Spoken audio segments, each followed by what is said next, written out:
Everybody, welcome to the morning market briefing. It's Friday, March 27th, 2026. Hope you are doing well out there. Shout out to our 169 subscribers out there on the old YouTubes. Appreciate you. If you're not a subscriber, you should be. What are we doing? Tom, got lots to talk about. We'll talk about conference you were at yesterday. I've got a very public apology that needs to be issued. I might save that for the end of the call, just because I think that's what everybody's here for. We got updates on the war situation and more. But a quick reminder, everybody, check out the jacobsladdergroup.org. Learn about that organization. Check out the long-form podcast we did with them about a month ago. And if you are in the Atlanta area, Wednesday, April 1st, 12:30, come hang out with us, get a free meal, and learn more about that group. Conference yesterday. How was it? What did we learn? What did you talk about? What were the takeaways? I think what I learned is that every other advisor is in a complete spin zone on private equity. There was a lot of talk about how can we be better about educating clients about what private equity is. And I basically, I think you start by looking in the mirror. Yeah, there's a lot of talk about the clients just don't understand that this is what this is. It's like, all right, well, you sold it to them. You put it in their portfolio. And now you've democratized this to the point where people are now voting that they don't want it. There's a lot of, it was just, those things are very boring. I did a panel on fixed income. I tried to make it as interesting as possible. Got a lot of good feedback because, I just went for it, as I like to do. I chopped it up. I made one guy on the panel. Yeah, word on the street, somebody got bullied on stage. He was not happy with me. I could tell I was making him angry while we were going, but he basically was making all the wrong points, and I wanted to make sure that I was pointing that out to everyone in the audience that this guy was very wrong. So shout out to that guy. He didn't seem to love me, but that's okay. And then the keynote speaker was actually Governor Kemp, which is pretty cool, actually.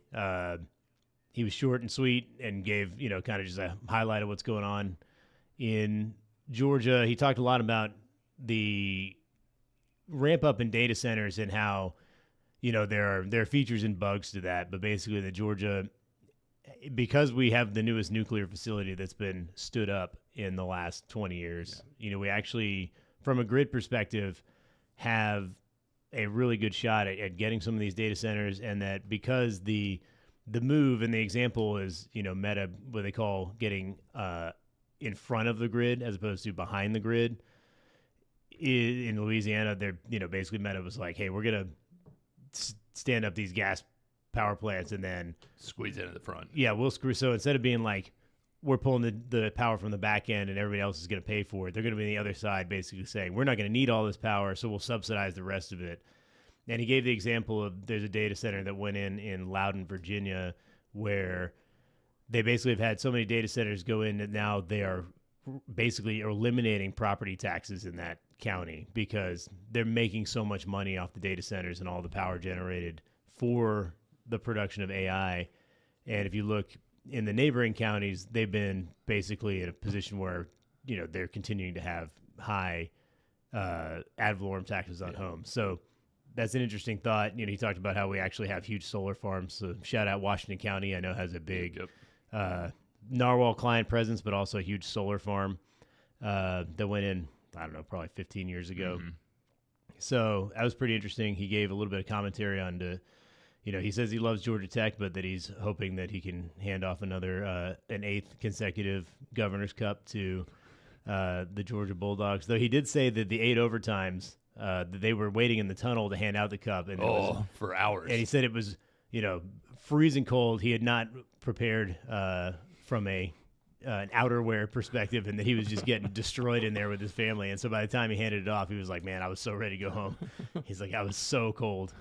So it was actually pretty enjoyable. I've never really seen him speak outside of pointing guns at people on his campaign commercials, but he was pretty charismatic and I thought pretty open about different stuff. He's got a great track record to stand on. Yeah. Mo, who works for us, asked him a question about what he was, as he was sunsetting his career, what does he look back on as his biggest accomplishment? And he was like, man, I just keep my head down and grind. We'll let history take that. He's like, I feel pretty good about how I handled COVID, He's basically like, the national media was skewering me, the local media was skewering me, the mayor of Atlanta was skewering me, the president was after me.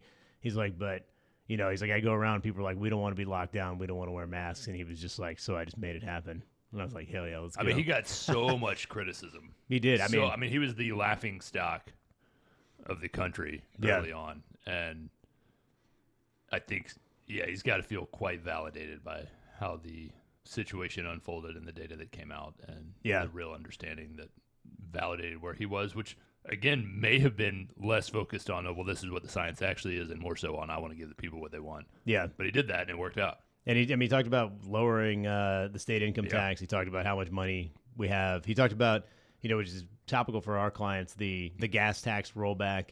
So he's like, sometime in the next week or so, gas prices should drop by 35 to 39 cents a gallon, whether you're buying unleaded or diesel. And that's going to come out of the transportation budget, which does of all our big GDOT programs. But we have such a surplus because we're just crushing it that they can basically backfill that for a long period of time. They're going to start with 2 months. They may potentially extend it. And we're the only state that's done that so far, which I didn't realize that no other states had rolled that back.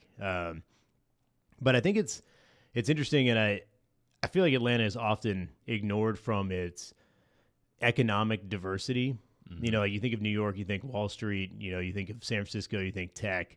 But Atlanta, like if you think of the biggest 5 companies in the state of Georgia, they're all different. Yeah, you've got, Coke, Home Depot, UPS. You've got big insurance here. There's a lot of Lloyd's of London syndicates that are up around the perimeter. Name some other companies. But they're huge and they're diversified. And we have such a diversified economy here and a diversified workforce. Because, you think, if you want people who, Delta. You've got all the SEC schools, Delta. We've got the biggest airport, all the SEC schools. ICE, the internet. Yeah. We own the New York Stock Exchange. Yeah. The city of Marietta is technically owns the New York Stock Exchange. People think about that. I think we're in the right spot, the center of the economic universe, right here. We kind of are. Nobody's the Weather Channel is also right there. Yeah. That pretty sure they're like across the parking lot from each other. Yeah.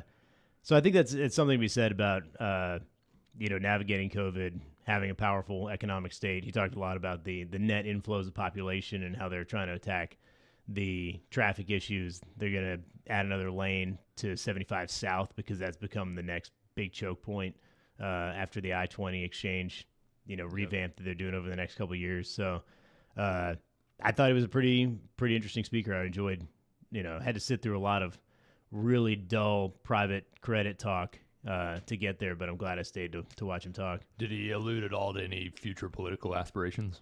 He did not. I wanted to ask a question as to whether or not there was a long con going on with Derek Dooley where he destroyed the Tennessee football program so that he would be more able to be elected in Georgia as a senator. Some tells me Kemp would have really loved that question. I think he would have as well, yeah. So, but yeah, it was good. It was an interesting conference. Except for all of the content that we had to do. There was one conference. There was one lady though, and this is an interesting. There's a bit of arrogance I feel like in our industry as it relates to the private credit thing, where they're like, "Oh, our clients just didn't know." Yeah, which I think is these dum-dums that we told to do this believed us. One of the reasons we do this podcast is so that people know what we're thinking about, continue to hear how we think about markets daily and transparently, and what we think about is going on with wars, but like. The whole idea is like I'm going to stick this person in something that they don't know about because it sounds cool and it makes me look good because I'm getting a 12% yield. But when you get a 20 to 25% markdown on something that's supposed to be your non-risk assets, you look like an idiot. But there was one lady up there who they're talking about performance. How do you position performance for clients? And one lady was like, "I'm not a performance jockey." She's like, the markets do what the markets do. That's not my job. My job is to do financial planning and da-da-da. And I was like, that's such an arrogant standpoint to be like, me making money for my clients or who are here for investment management. I am registered federally as an investment advisor, but that's not what I do. Yeah. She's like, what I do is so much deeper and more important than that. I was like, at the end of the day, it's not. Yeah. It's like, we can give you all the best advice. And then if we permanently impair your capital because we're not really paying attention or doing anything on that front, then you need to find another person to manage your money. Yeah. That's the most important thing. It may not be It's not the only thing. It's not the only thing, but the most important thing is, being a non-arrogant steward of people's capital and being like, it's the same argument we had with Jay Powell last week, being like, I don't know. Yeah. Yeah. It's like, man, you're the steward of the central bank economy. of the biggest, baddest rate setter in the world. You need to have an opinion on something. Yeah.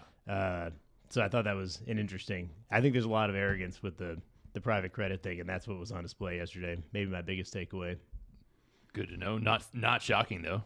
Probably a little bit of arrogance and blame avoidance. Yeah. And book talking. Yeah.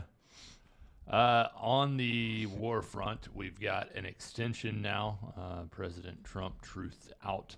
As per the Iranian request, please let this statement serve to represent that I am pausing the period of energy plant destruction by 10 days to Monday, April 6, 2026 at 8 p.m. Eastern Time. Talks are ongoing, and despite erroneous statements to the contrary by the fake news media and others, they are going very well. Thank you for your attention to this matter. President, all caps, Donald J. Trump. Again, I talked about this ad nauseum yesterday, but again, the early week narrative that there were not discussions being made is proven to be quite laughable. And I do find this interesting. I don't know that it really changes any of the potential scenarios that I laid out yesterday. I would not be necessarily heavily anchored to that 10-day figure. This may very well be a distraction, and there's some kind of major assault coming in the interim, but that's where we stand on the war front. Markets really sold off yesterday, down a little bit right now. I think the concern of the prolonged nature of this is really kind of taking grip of folks. And I'm not saying that's an unfair reaction or an inappropriate reaction, but we're seeing it play out. My concern, I think, would be that the longer it goes, the tighter that grip gets and the steeper the falls go. Meanwhile, the White House posted, I don't really know what's going on. I don't get the pixelated image. I think we've got it up here on the channel, but a pixelated image of Trump. Do you understand the meaning of that? My guess would be, and I'm not really sure, is that there's an inaccurate representation going around. I'm not really sure how to.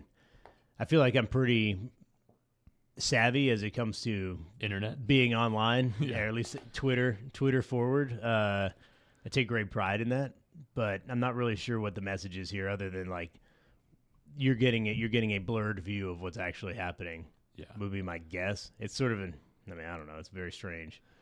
Scott Bessent got into it. Did you see this with the Financial Times? They put out an article saying that Bessent has discussed tightening the U.S. Treasury's oversight of the Federal Reserve by adopting elements of the Bank of England's model. They put that out yesterday. Last night at about 7:30, Treasury Secretary Scott Bessent weighed in. By publishing this explicitly false story, the Financial Times has officially become tabloid trash for market participants. Woo! Despite my direct, on-the-record denial of ever having advocated, explored, or espoused the idea that Chancellor Bank of England's statute serving as a prototype for the Treasury Federal Reserve relationship, FT journalists manufactured a story with the headline, Scott Bessent praised Bank of England as model for tighter oversight of Federal Reserve. Calls the journalism pathetic, clearly fabricated, really went after their mendacious assertion. In short, that's a word FT I know. has literally manufactured an entirely fake policy position for me and the administration. He had a time with it. It's quite a long tweet. If what I shared with you seems long, then you should know that that's about 8% of what he put out there. And then he encouraged people to read his actual thoughts on Federal Reserve reform. When the clause come out, it's usually a pretty good out. indicator that Scott Bessent is not happy. Yeah. And my guess would be he probably didn't espouse those thoughts, because otherwise he wouldn't be trying to cut him off at the knees. And I'm curious if we have a super user out there that could find this, because I feel like if we could find Scott Bessent's Yelp account, Oh man, we could see some real thrashing of high-end restaurants. yeah, using some real SAT language. Yes, like yeah, very colorful. yeah. So if anybody out there could find that for us, that'd be greatly appreciated. We might do like a full deep dive review of Scott Bessent's review of restaurants, because I bet it'd be awesome. it's got to be good. We're getting closer to a Department of Homeland Security deal. The Senate agreed early this morning to fund most of DHS. They are excluding ICE and Border Patrol. Trump said that he's going to sign an executive order to temporarily pay TSA workers. He says it's an emergency situation. I think that case is fairly reasonable to support. Hopefully this thing's, a little bit closer to done, but we'll see. I mean, I've not spoken with anyone directly. I haven't talked to Ben about his flights, any challenges presented there too. He sent me a picture from the other morning, and they got right through. There was nobody there. Yeah. I mean, I do think there's an element of overstating. I know when we were flying back from Denver in November, is that right, Hicks? From the Schwab conference, much was being made of like X% of flights to Hartsfield Jackson and Atlanta being canceled. And in my mind, I was like, that just seems like how many flights get canceled every day. Yeah. But when you publish it, it sounds like a bigger deal than it is. But it caused real panic at the conference we were at because everybody's routing through Atlanta. And yeah. There was real panic yesterday for people who were like, I've got to present at 2 o'clock. My flight's at 8. I don't know if I'm going to get out today. We are looking at a big alcohol merger potentially. Pernod Ricard.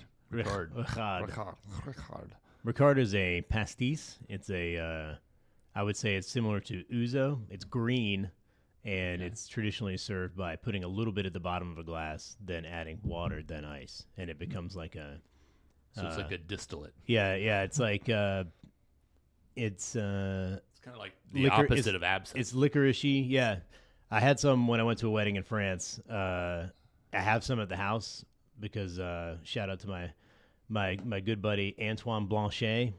He's from the north of France. We love Antoine. But sometimes when he comes over to hang, we do some pastis. It's delightful. It's very refreshing. You don't get dehydrated because it's mostly water, but it's a nice little. But it's a big French conglomerate. They're looking to merge. Neither of them really having a lot of success. Sales are slowing in the alcohol space. Number of things for that. Number one, people just aren't fun anymore. Number two, health trends, GLP-1 drugs, tariffs, all of these things contributing to slowing alcohol sales. But I think people just ain't living, man. Yeah. Booze is young people don't like booze. No. They're like, at least they're more aware of the dangers of being overserved than I certainly was. Yeah. Which is, I mean, I don't know. On one of those things, it's one of those things that on paper is very good for them. Yes. That they know that. Not great for Brown-Forman. Yeah. It's stuff like they say that people who don't drink at all have shorter lifespans, but the function of that is that they have fewer friends because they don't go out. I don't know if I subscribe to that totally, but I see it's correlation, not causation. But I think it's certainly the ability to feel comfortable with risk taking. Yeah. Certainly much lower in younger generations because they don't. I mean, they'd much rather play Call of Duty. Yeah. Than drink too much and then feel like duty. Ooh, that's nice. Nice wordplay there. Next week, we'll hear from Jerome Powell on Monday. He's having a moderated discussion. We'll get consumer confidence on Tuesday as well as the February JOLTS job openings number. I'm very curious to see that. We talked about employment, talked about continuing claims going down yesterday, new claims, being kind of in line, maybe slightly up, but I'm curious to see, are we seeing openings adapt to this environment in which my theory of the case is that people are just kind of giving up. Yeah, I think it's almost like we've entered a no hire, no fire phase where the people who are laying off are the big tech firms who are implementing AI strategies. But most people are kind of like, we're not going to give you more money. Yep. You're definitely not going to get a raise, but if you can continue to have your job, but we're just certainly not going to hire anybody else. Yep. And if you decide to leave, then we probably won't hire anybody else either. Yeah, that kind of seems to be the vibes at the moment.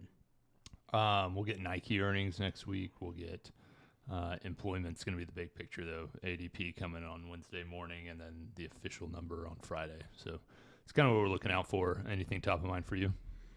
Man, I think we talked about this before the call off air that I kind of feel like something's going to happen over the weekend. Yeah. It seems to be a weekend thing. I don't know. Yeah, I think it's going to pop off. I don't know what it is, but I think a escalation initiated by the United States militaristically is coming. And pop up. People beyond low end. Yeah, vodka. low end vodka. And I think beyond what's already been telegraphed in terms of boots on the ground, that kind of thing. Who knows what it could be, but strap in. Yeah. We'll be here Monday. We'll be here Monday. I do have, I want to issue a statement. Went after Auburn football yesterday. And my comment, I stand by my comments that, as a Georgia fan, they don't particularly scare me on the schedule. But and even now in basketball, unfortunately, Stephen Pearl, known doofus, former Tennessee basketball player. No way, the son didn't just pick up where the old man left off. He'd come in, commit 3 fouls, score no points, and go back to the bench when he was playing for his dad at UT. He's the future. But yeah, to the Auburn folks out there, one of them reached out to me, a super user who I have a lot of respect for. You can tell, much like Iran, you could tell that he was winning the discussion because he did ask for reparations, which is what you do when you are coming at things from a position of strength. And I just want to put out there that we say a lot of bad things about Auburn, and it's how I feel.